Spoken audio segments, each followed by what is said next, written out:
चलते हैं। किशोरी जी से चंद्रानना सखी ने पूछा,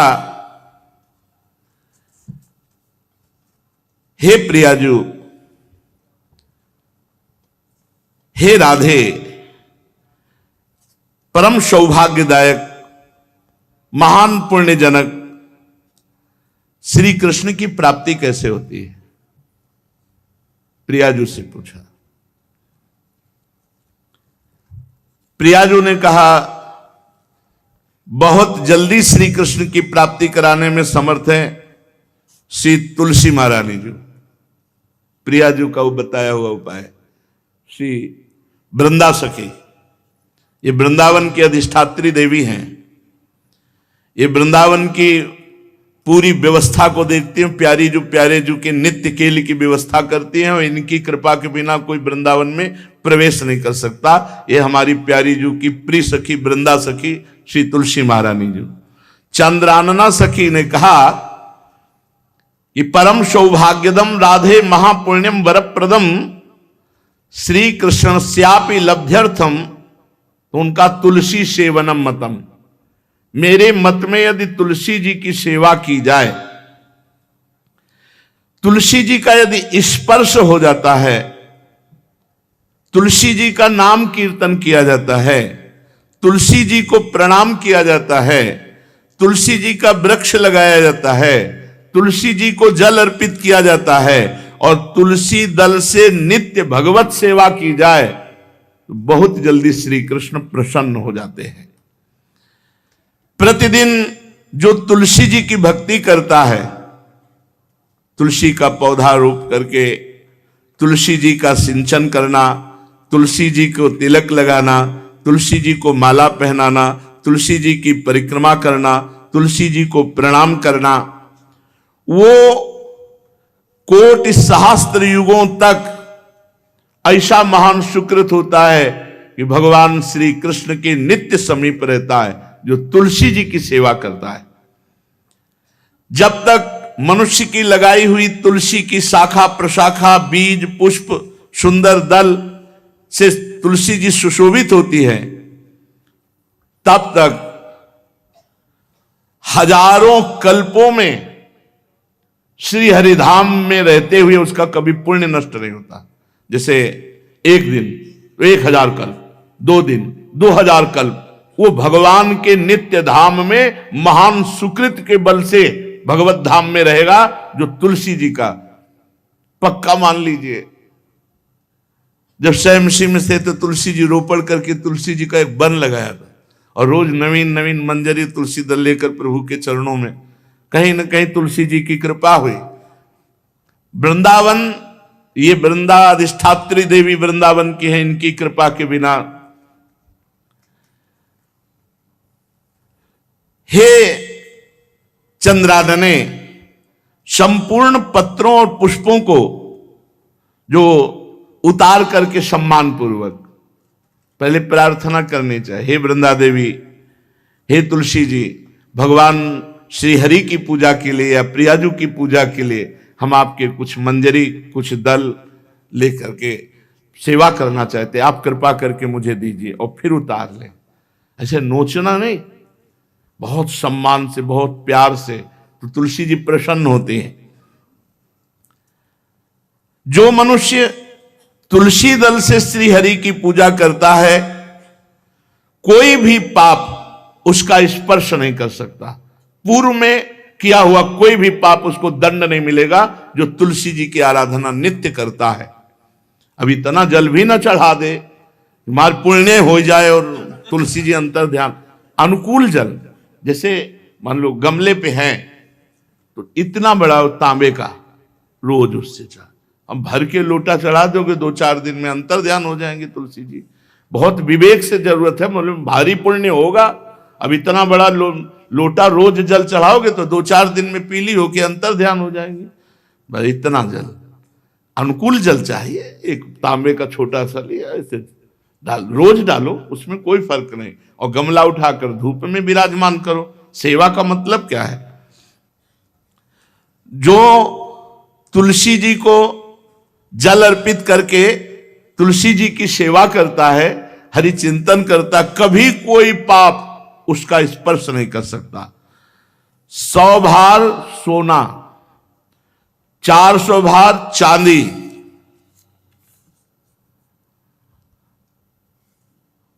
का जो दान करने का फल होता है, वो एक तुलसी दल उतार, जो अपने द्वारा लगाई हुई तुलसी दल, वो हरि के चरणों में अर्पित करो। ये 100 भार सोना और चांदी बराबरी नहीं हो सकती। कितना महत्व है। जो रोज तुलसी दल चयन कर, द्वादशी को ना चयन करे, द्वादशी को मतलब बहुत बड़ा अपराध लगता है तुलसी दल का, इस मतलब तुलसी के वृक्ष का भी स्पर्श ना करे। प्रणाम नमस्कार दूर से, एक भी दल नहीं टूटना चाहिए। द्वादशी को ऐसा हमने महापुरुषों से सुना है कि मंजरी और पत्र उतारना ये ठीक नहीं, बिल्कुल नहीं ठीक है। ब्रह्म हत्या का फल लगता है, अगर जो पाप लगता है अगर कोई द्वादशी को तुलसी चयन, बहुत सावधानी से। जिसके घर में तुलसी का बगीचा होता है, कई पौधे होते हैं, उसको कहीं तीर्थ जाने की जरूरत नहीं, उसका घर तीर्थ है जिसके घर में तुलसी के पौधे हैं। और यमराज कभी उस घर में किसी भी मरने वाले को लेने नहीं आएंगे जिसके घर में तुलसी। लगा लो भैया तुलसी लगा लो घर में, काहे को यमराज को आने दोगे। सबके घर में तुलसी, कितना सुंदर पहले था। घर में आंगन होते थे, आंगन में एक बहुत बड़ा, और फिर उसमें तुलसी जी, और फिर उसमें 2-4 नर्मदेश्वर और शालिग्राम ऐसे, और फिर घर का हर व्यक्ति जल चढ़ाना, प्रणाम करना, नमस्कार करना, 4 पर। कितनी पवित्र पद्धतियां हमारी थी। जब रसोई बने पहली गाय के लिए, फिर कुछ पक्षियों के लिए, फिर कोई संत महात्मा, कोई भिक्षु, ऐसा कितना पवित्र व्यवहार। अभी यहाँ जैसे हमने देखा है, ये रसोई बन रही ना तो धुआं नहीं खत्म होने पाता, वो ही सब अपवित्र किए हुए हैं, राक्षसी बुद्धि आती चली जा रही। तुलसी जी, ये भागवती को वस्तु है। हमें लगता है बालकनी तो होती ही, बढ़िया बालकनी में एक ऐसा उठाने धरने वाला स्टैंड लोहे का रखो कि तुलसी जी को विराजमान कर दो। जिसके घर में तुलसी जी विराजमान होती, उसके घर में यमराज कभी नहीं जाते। जो तुलसी जी का सेवन करता है उसकी सारी कामनाएं तुलसी जी पूर्ण कर देती हैं। तुलसी जी को लगाना, तुलसी जी का पालन करना, तुलसी जी को सिंचन करना, तुलसी जी का दर्शन करना, तुलसी जी का स्पर्श करना, मनुष्य के द्वारा जो मन, वाणी और शरीर से पाप हो गए सबको तुलसी महारानी क्षमा कर देती है, दग्ध कर देती है। पुष्कर आदि तीर्थ, गंगा आदि परम पावन नदियां, ये सब जो स्नान आदि, अवगाहन आदि करने का फल देते हैं, वो केवल तुलसी जी घर में विराजमान है उसको वो फल मिल जाएगा। कितने बढ़िया। जो तुलसी जी की नवीन मंजरी प्रभु के चरणों में अर्पित करके प्रणाम करता है, वो चाहे कितना भी अपराध किए हो, वो कभी यमपुरी को नहीं देखेगा, कभी यमराज के पास नहीं जाएगा। जो मनुष्य तुलसी काष्ठ का घिसा हुआ चंदन लगाता है, उसके सारे संचित भस्म हो जाते हैं, और क्रियमाण जो वर्तमान, वो कभी उसको बांध नहीं सकते। तुलसी जी का काष्ठ का घिसा हुआ चंदन। जिसके घर में तुलसी की छाया होती है, वहां पितरों को अपने आप कल्याण प्राप्त हो जाता है। जो श्राद्ध करने से लाभ मिलता है पितरों को, घर में तुलसी लगा के, जो तुलसी की छाया, बड़ा वृक्ष, पितरों को तृप्ति मिलती है। चतुर्भुज ब्रह्मा जी सारंग धनवा श्री हरि के महामहिम स्वरूप की अनुभूति करने के लिए भी कहा है कि तुलसी जी का महान महात्म्य है। अगर तुलसी जी का सेवन करे तो भगवान श्री हरि की महिमा को जान जाएगा। स्त्री हो या पुरुष, पुरुष नपुंसक नारीवा जीव चराचर कोय, सर्व भाव भज कपट तज मोहि परम प्रिय सोय। शरीर वर्दी है, हमारी पोशाक है, हम सब एक हैं, आत्मस्वरूप है, कुछ अलग नहीं है। शरीर केवल पांच भौतिक है तो सबका पांच भौतिक है, उसमें चिन्ह है स्त्री पुरुष के, बस इसके लिए भगवान की आराधना निषेध थोड़ी है। जो स्त्री या पुरुष श्री तुलसी जी के काष्ठ के मन के बना के, जैसे छोटी कंठी या बड़ी माला धारण करता है, श्री कृष्ण उसके बस में हो जाते हैं। यह है तुलसी जी की महिमा। परम सुहाग श्री कृष्ण मिल जाते हैं, और कौन सी भी हमें उपलब्धि चाहिए। हे गोपनंदिनी, तुलसी जी का सेवन करने से श्री कृष्ण वश में हो जाते हैं।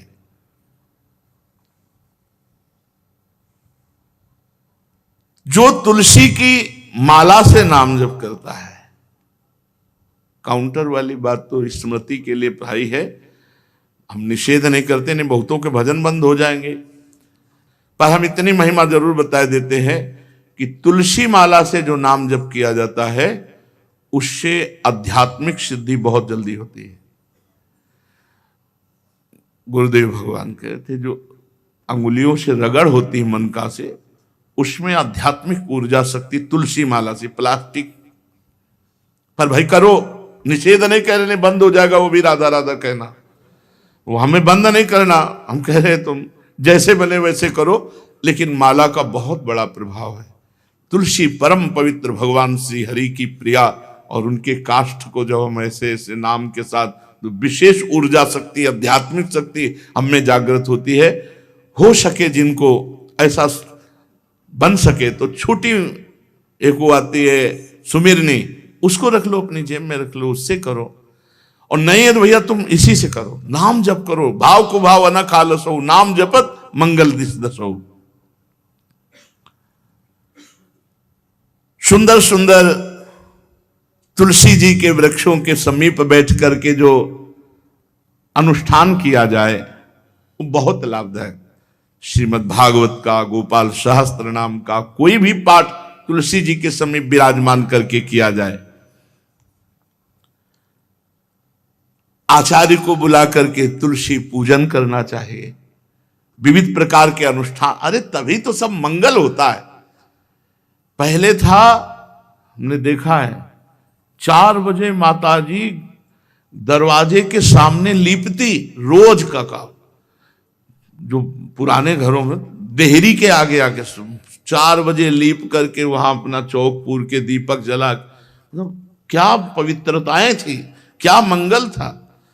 जब किसी को निमंत्रण दिया जाता था सबके पैर धोए जाते थे, सुंदर बिछौना बिछा करके, और उसमें बैठ कर पत्तल और रज के सकोरा कुल्हड़ ऐसे भोजन पाया। कितना पवित्रता, जो हमारी पूर्व पवित्रता थी, धोती कुर्ता चोटी, पवित्रता।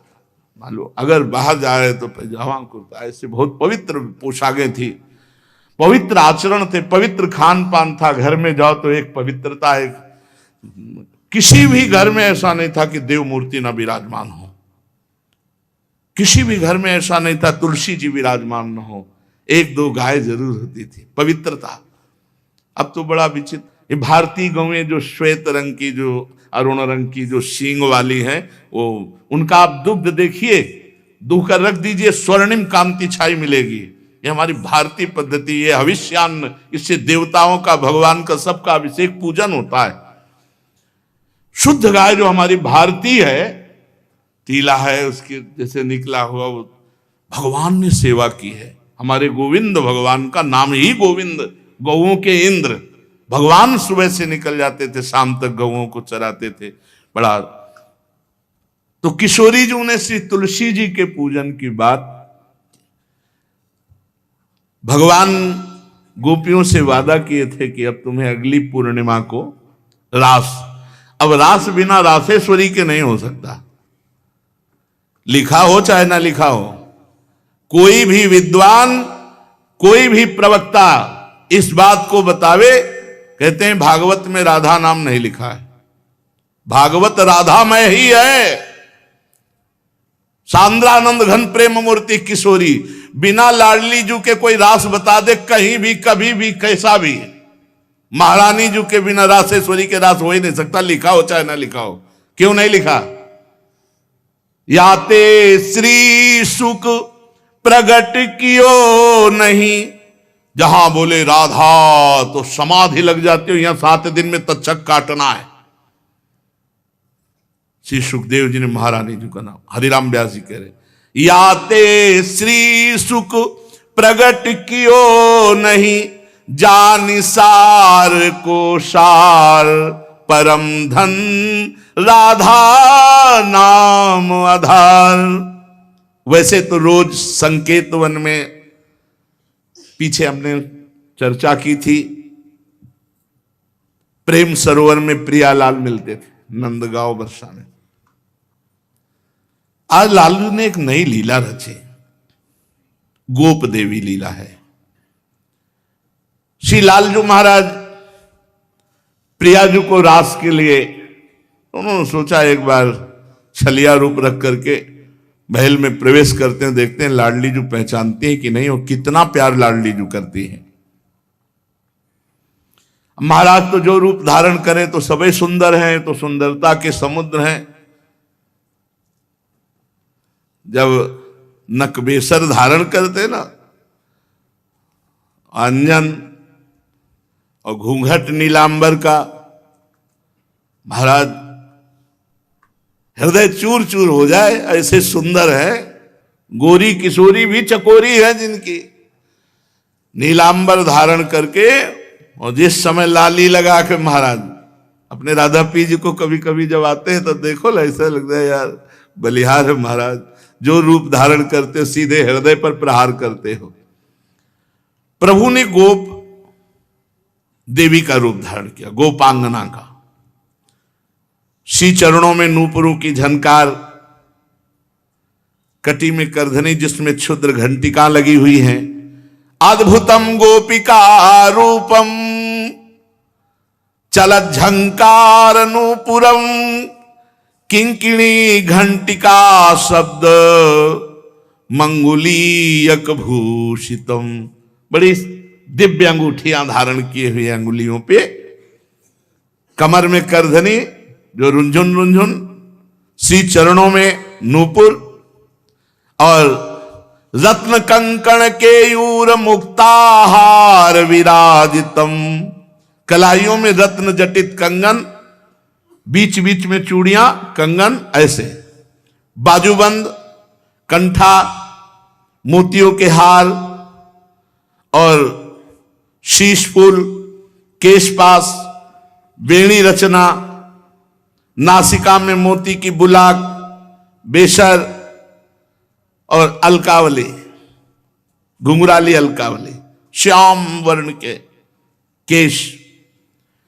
ऐसा रूप धारण किया जो देखे मुग्ध हो जाए श्याम सुंदर को। वृषभानु भवन की तरफ चले।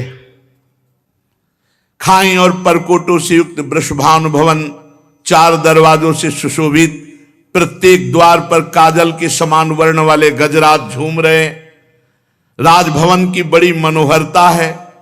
उस मंडप प्रांगण में वायु के समान वेग वाले घोड़ों से अंगरक्षक महल की रक्षा करने वाले चारों तरफ दौड़ रहे हैं वृषभानु भवन में। और बड़ी ही सुंदर सुंदर गौएं, धर्म धुरंधर बलवान सांड रमा रहे हैं। बहुत से गोपाल बंशी वेद धारण किए हुए उनको संभाल रहे हैं। वृषभानु जी का भवन क्या है, ऐसा लगता है कि विश्वकर्मा ने पूरी कला कौशल लगा दी। और महारानी जी के लिए भवन के अंदर ही बगीचा, झरना, सरोवर, सब कोटि कोटि सूर्य के समान कांति वाली सुंदर सुंदर मणियां खंभों में जटित हैं, जिससे प्रकाश फैल रहा है। रत्न मंडित आंगन, बहुत से रत्न स्वरूप भूमि पे जटित हैं, और वहां वीणा, ताल, मृदंग आदि बाजे बजाती हुई बहुत सी मनोहर सखियां फूल छड़ी लिए हुए दरवाजे पर खड़ी हैं, संगीत बज रहा है। उस अंतापुर में दिव्य विशाल उपवन की छटा छटक रही। भीतर ही अनार, कंद, मंदार, नींबू तथा अन्य ऊंचे ऊंचे वृक्ष लहरा रहे। केतकी, मालती, माधवी लताएं बड़ी सुंदर वृक्षों का आलिंगन किए हुए श्री राधा निकुंज महल के अंदर ही। कल्प वृक्ष के फूलों की सुगंध से भौरे मत वाले हो रहे हैं। शीतल मंद सुगंध वायु चल रही है। कहीं सहस्त्र दल कमलों के पराग को बारंबार वायु बिखेर रही है। निकुंज शिखरों पर बैठे हुए मोर कभी नाचते हैं, कभी कूक रहे हैं, कहीं कोकिला, कहीं सारस, कहीं सुख, और फूलों के सहस्त्र सहस्त्र सैयाएं जगह जगह। कभी लाडली जो इधर से निकले किसी में भी विराजमान हो जाए। मेघ मंदिर में सैकड़ों फुहारे छूट रहे। बाल सूर्य के समान कांतिमान कुंडल तथा विचित्र वर्ण वाले वस्त्र धारण किए हुए करोड़ों बलवान महल के आसपास श्री लाडली जी के और श्री स्वामिनी जी की परिचर्या में सब सुसज्जित सखियां केसरिया रंग के सूक्ष्म वस्त्रों को सजाकर पर्दा बनाया गया है। जलज पुष्प, थलज पुष्प, जगह जगह पल्लव बिखेरे गए हैं और घुटनों तक पुष्पों का पराग महारानी जो चलेंगे राजभवन में। ऐसा मालती मकरंदों के फव्वारे, मालती मकरंदों के, मालती के सुंदर मकरंद के पराग के सुगंध से युक्त ऐसे फव्वारे चल रहे हैं। ऐसे आंगन करोड़ों चंद्रमाओं की कांतिमती कोमलांगी सहचरियां, करोड़ों चंद्रमाओं की कांति। धीरे धीरे वहां सब निरीक्षण परीक्षण। श्री वृषभानुनंदिनी श्री किशोरी जी की सेवा में सहस्त्रों ऐसी सुंदरियां, जैसे चंद्रमा के उदय होने से ताराओं की कांति फीकी हो जाती है, तो जब लाडली जी पधारती है तो ऐसे सबकी कांति फीकी हो जाती है। देखो माई सुंदरता की सीमा, ब्रजनो तरुण कदम्ब नागरी, निरखी करत अधग्रीवा। महान गौरव लाडली जी का। श्री किशोरी जी की अगवानी करने के लिए सखियां दौड़ पड़ी। लाडली जी को संभाल संभाल के कर कमल पकड़ करके पराग मार्ग से सिंहासन पर बिठाया। फिर लाडली जी की जैसी सेवा होती, कोई चवर, कोई पंखा, कोई व्यजन, कोई पान बीड़ी। अब ये गोप सुंदरी थोड़ा घूंघट करके सकुचाती हुई कोई टोक न दे, वृषभानुभवर में पहुंची। एक सखी ने देखा फूल छड़ी से, रे कौन हो आप? मैं गोप सुंदरी हूं, गोप देवी। क्या कार्य है? आपकी महारानी से मिलना है, मुझे शिकायत करना है। क्या शिकायत करनी? शिकायत करना है तो बाबा से करो जाके। वो बात बाबा से नहीं कह सकती जो बात हमारे साथ हुई है। वो बात केवल लाडली जी से कह सकती है और वही हमारा निर्णय कर सकती है। हाँ, तो कोई गंभीर बात है, गंभीर बात है। इसीलिए तो महारानी जी, कोई गोप सुंदरी आई अपने को बोल रही और वो आपसे अपना न्याय करवाना चाहती है। आदर पूर्वक उसको लाओ। पुष्पों के पावड़े जहां थे वहीं से गोप सुंदरी को घूंघट इतना किए हुए हैं, क्योंकि लाडली जी के सामने नेत्र चपलता इनकी खुल जाती है, तो इतना घूंघट किए हुए हैं। आदर से सत्कार पूर्वक पार्श्व में ही एक सिंहासन आसन डलवाया। आओ, तुम हमारी अतिथि हो, तुम्हारा स्वागत है, बैठो। कुछ खाओ पियोगी? हृदय जल रहा है, खाएं पिए क्या? नहीं, बात क्या हो गई? ऐसा क्या हृदय जल रहा है? कुछ आपको नहीं, हमारी पहले बात सुन लो और न्याय कर दो, बस हो गया। अच्छा सुंदरी, तुम्हारा स्वागत है।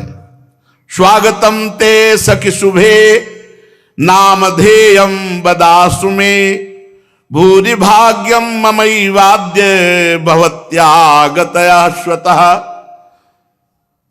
स्वागत है सुंदरी, तुम्हारा स्वागत है। मुझे ऐसा लग रहा है मेरे भाग्य से तुम आई हुई हो, क्योंकि जब मैं तुम्हारे जो अंग खुले दिखाई दे रहे हैं उनको देखती हूं तो मुझे विशेष सुख मिलता है, जैसे मेरे प्रीतम के सुख, मेरे प्रीतम की स्मृति आपके दर्शन से आ रही है। त्वत्समानम दिव्य रूपम दृश्यते नहीं भूतले, यन्न त्वं वर्तसे शुभ्रू पत्तनम धन्यमेव तत्। सुंदरी, तुम्हारा स्वागत है। भूतल पर तुम्हारे समान दिव्य रूप नहीं हो सकता। शुभ्रू, तुम जैसी सुंदरी कहां निवास करती है? धन्य है वो नगर जहां तुम निवास करती हो। प्रिया जी इतना क्यों? क्योंकि श्याम वर्ण की अंगूठी पहने हुए, श्याम वर्ण की कांति अंगों से तो प्रिया जी को अपने लाल जी की याद आ रही, प्रीतम की याद आ रही, प्रभु की याद आ रही। तुम अपने आगमन का कारण विस्तार पूर्वक बताओ, मेरे योग्य जो कार्य होगा मैं अवश्य करूंगी।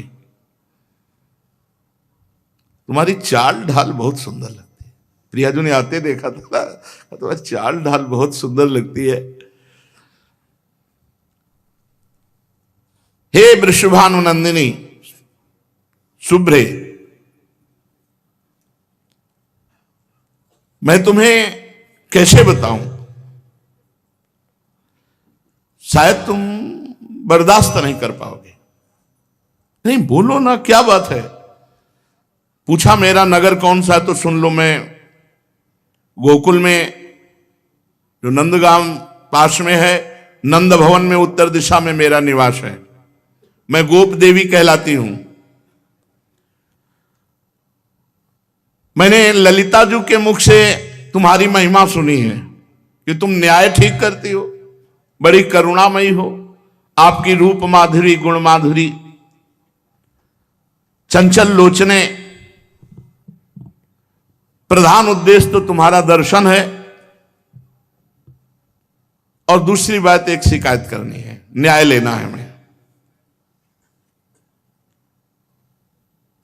कमल लोचने, जहां ललित लवंग लता की सुगंध छा रही है, गुंजा निकुंज में मधुपो की मधुर ध्वनि से युक्त कंज पुष्प खिल रहे हैं, ये राधा निवास आज मैंने अंदर देखा, जीवन में पहली बार देखा है। मेरी आंखें निहाल हो गई। ऐसी तो कोई पुरी नहीं है, चाहे देवराज इंद्र की क्यों ना हो।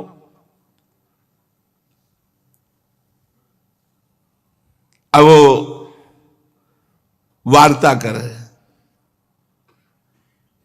लाडली जी से गोप देवी ने कहा, मेरी आंखें तो सार्थक हो गई, शीतल हो गई, पर मेरा हृदय जल रहा है।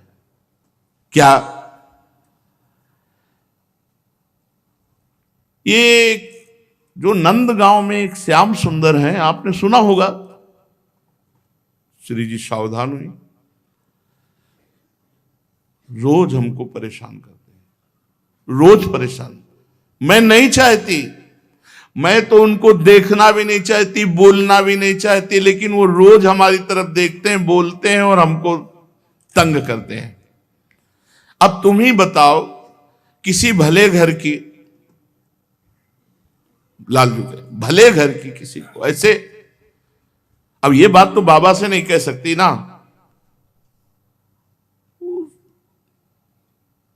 श्री जी ने कहा कि नहीं नहीं,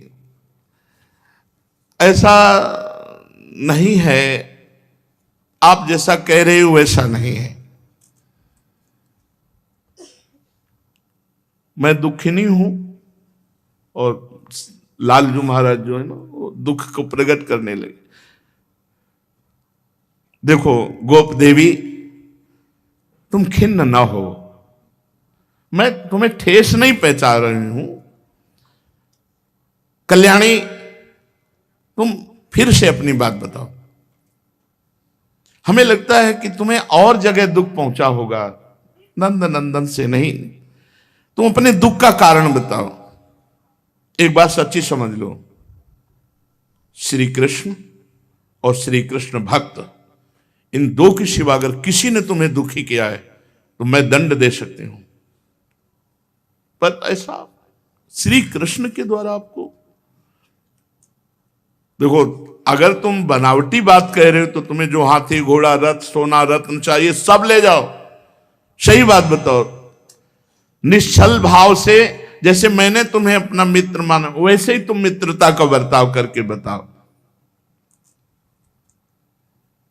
देखो, श्री जी ने कहा कि तुम हमारी मित्रता में कपट न, अगर जो मित्रता में कपट करता है उसको धिक्कार है।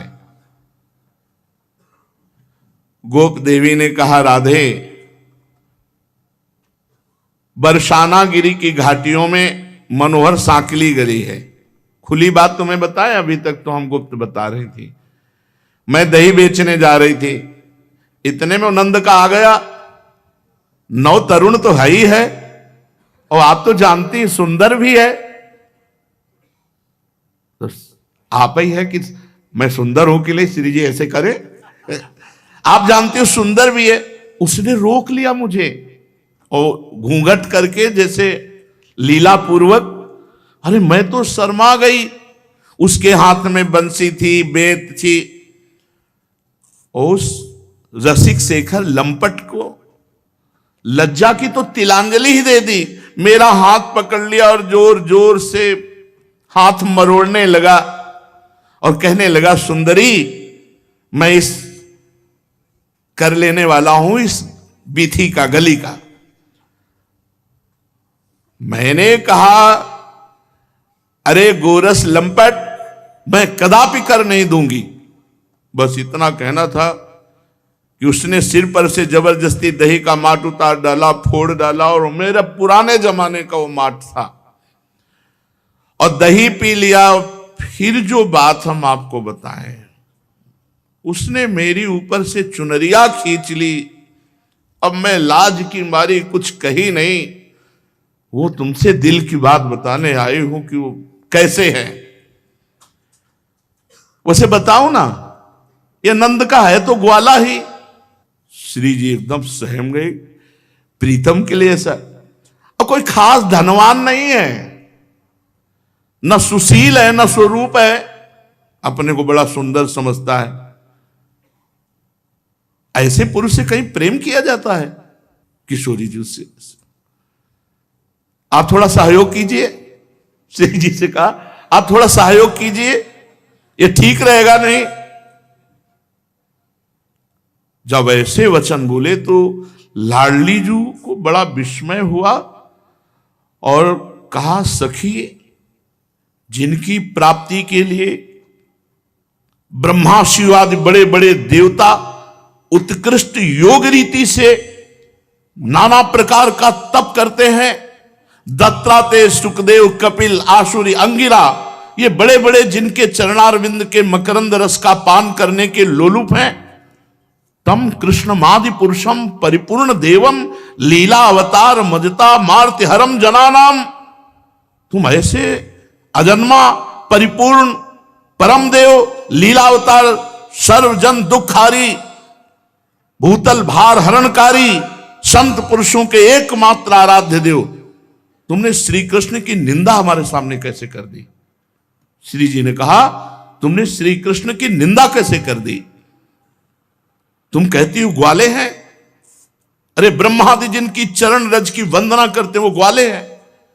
उन्होंने गौओं का आदर किया, गौओं का पालन किया। गोरज की कितनी महिमा है तुम क्या जानते हैं? गोरज का स्पर्श होते ही वो परम पवित्र हो जाता है, जिसके माथे पे गोरज लगती है। गौओं का उत्तम नाम जो जप करता है वो गोलोक बिहारी को प्राप्त होता है। दिन रात गौओं का सुंदर मुख दर्शन, उनकी सेवा, ये भगवत प्राप्ति का स्वरूप है। मेरी समझ में तुम्हारी बुद्धि ठीक नहीं। तुमने गोप जाति कह करके अवहेलना करना चाहा। तुम कहते हो काला श्याम सुंदर, श्री कृष्ण की श्याम प्रभा विलासी सुंदर कला का दर्शन करके भगवान नीलकंठ शंकर जी, सनक सनंदन सनातन, अरे जटाजूट हलाहल विष भस्म कपाल और सर्प धारण करने वाले उनकी सुंदरता के पीछे घूमते हैं। स्वर्गलोक सिद्ध मुनीश्वर यक्ष गंधर्व मरुदगण नर किन्नर, कौन ऐसा है जो हमारे श्री कृष्ण से मोहित ना हो जाए? उत्कृष्ट ऐश्वर्य सौंदर्य माधुर्य, तू कैसे बोल दिया? तुम कहती हो निर्धन है। अरे सारा वैभव उन्हीं का है। तू अभी मेरे श्री कृष्ण को नहीं जानती। तू कहती कोई खास नहीं। वत्सासुर, अगासुर, कालिया नाग, बकासुर, यमला, अर्जुन, वृक्ष, तृणावर्त, सक्तासुर, पूतना, इनको परम पदवी प्रदान की जो घोर राक्षसी स्वभाव के थे, खास नहीं है।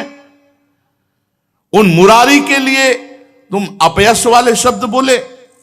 कोटि कोटि ब्रह्मांड समूह एक एक रोमकूप में जिनके वास करते हैं, उनको तो कह रही खास कोई धनवान नहीं, पुरुषोत्तम कह रहे हो कि वो किस प्रेम करने लायक नहीं। अरे बड़े बड़े वैभव को ठुकरा कर भक्त लोग श्री कृष्ण के चरणों की आराधना करते हैं,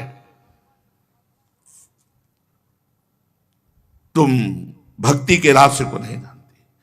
उनकी एक कृपा है कि वो अपने भक्तों को प्यार करके उनके पीछे पीछे डोलते हैं। श्री कृष्ण सुशीली नहीं, समस्त लोगों के सुजन समुदाय के चूड़ामणि हैं। वे अपने भक्त के पीछे चलते हैं, अपने रोम रोम को लोगों को पावन करते हैं। वो परमात्मा है। तू कैसे बोल गई? गोप देवी बोली, श्री राधे मैं दुख तो नहीं पहचाना चाहती, वैसे तो तुम्हारी बुद्धि तो बृहस्पति का भी उपहास कर रही, इतनी प्रवीण है, वाणी कला कौशल बोलने का। श्री राधे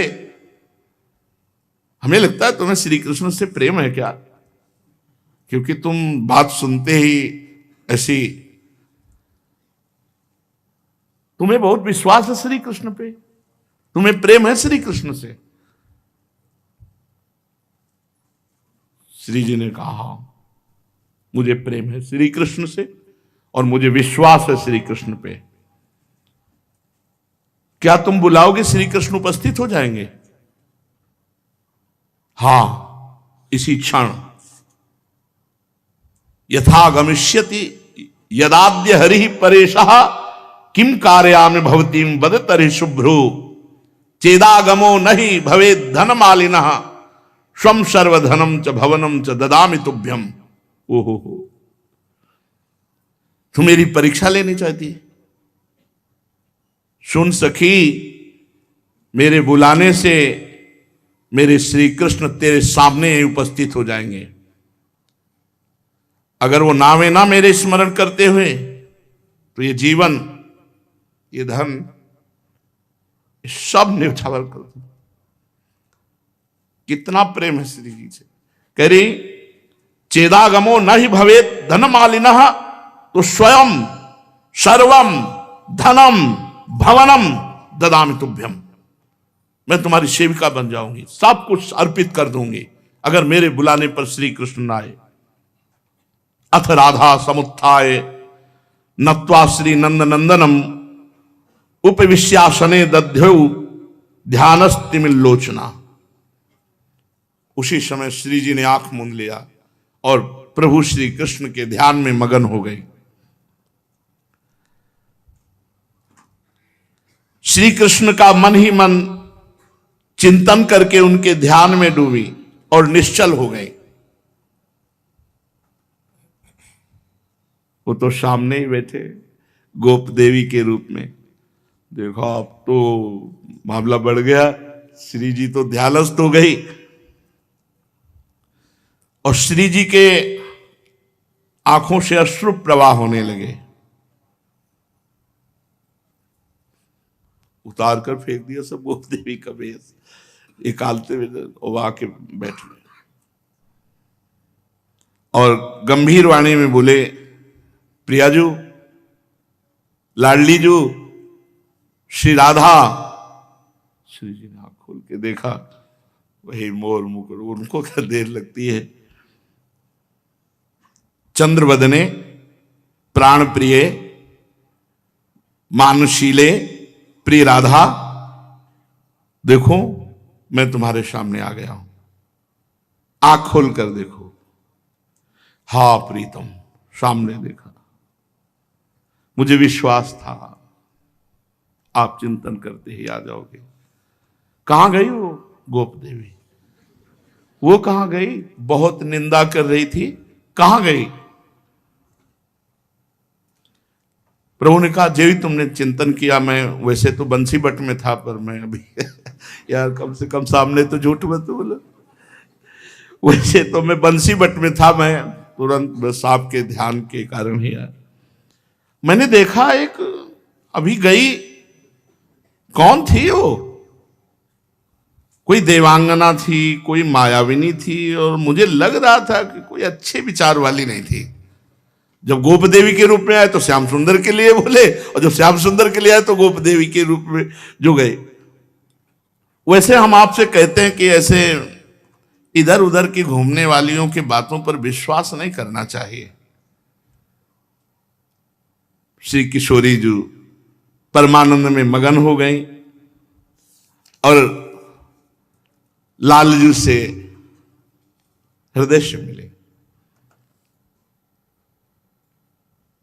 सखियों से कहा, वो गोप देवी बाहर निकली जो फूल छड़ी लिए हुई खड़ी। उनका आते अंदर आते तो देखा, तो बाहर निकलते हुए तो नहीं देखा। तो श्री कृष्ण से कहा, आपने देखा? बोले हाँ, निकलते मैंने। बोले हमारी सखियों ने नहीं देखा। कौन गोप देवी थी? तो कहा, क्षमा कीजिए, मैं ही गोप देवी बन के आया था। तो श्री जी के हृदय से लगे और श्री जी से कहा, इसी के आगे रासलीला है। श्री जी से कहा कि हे रासेश्वरी, आपकी उपस्थिति के बिना हमने गोपियों से जो वचन दिए हैं कि आपको शरद पूर्णिमा की रात्रि में रास उत्सव में सम्मिलित करेंगे, आपकी उपस्थिति के बिना रास नहीं। हे प्यारी जी, आप कृपा करके जो ये रात्रि है शरद पूर्णिमा की, इसमें आप पधारें और समस्त रास सुख गोपियों को प्रदान करें। प्रभु श्री कृष्ण के साथ हमारी महारानी जी और अनंत अनंत ब्रज युवतियां, ये अद्भुत प्रेम में जो रास है, ये प्रेम की चरम अवस्था है। ये रस की वर्षा है, आनंद की वर्षा है। दंपति अति आनंद बस प्रेम मत निशंक क्रीडत। यहां आनंद की मत्तता है। ये सब विकारों की तो साधना काल में साधकों के हृदय से निवृत्ति हो जाती है। फिर भाव देह की प्राप्ति, जैसे सखा भाव या वात्सल्य भाव या दास्य भाव या गोपी भाव या सहचरी भाव देह चिदानंद होता है। वहां सब विकार होते ही नहीं है, विकार की कल्पना ही नहीं है। ये महाप्रेम का स्वरूप, रासोत्सव महाप्रेम का स्वरूप है। भगवत कृपा से जो आगे चर्चा है वो रास की ही है। हम लोग बड़े सौभाग्यशाली हैं जो वृंदावन की भूमि में, रास भूमि में बैठकर रास चर्चा करने को और सुनने को मिलेगी। बहुत भाव से सुने प्यारे जू की इस चर्चा का फल है कि सदा सदा के लिए हृदय रोग निवृत्त हो जाए, हम भगवदाकार भाव में, रस में डूब जाए। शेष चर्चा के श्री राधा वल्लभ लाल की।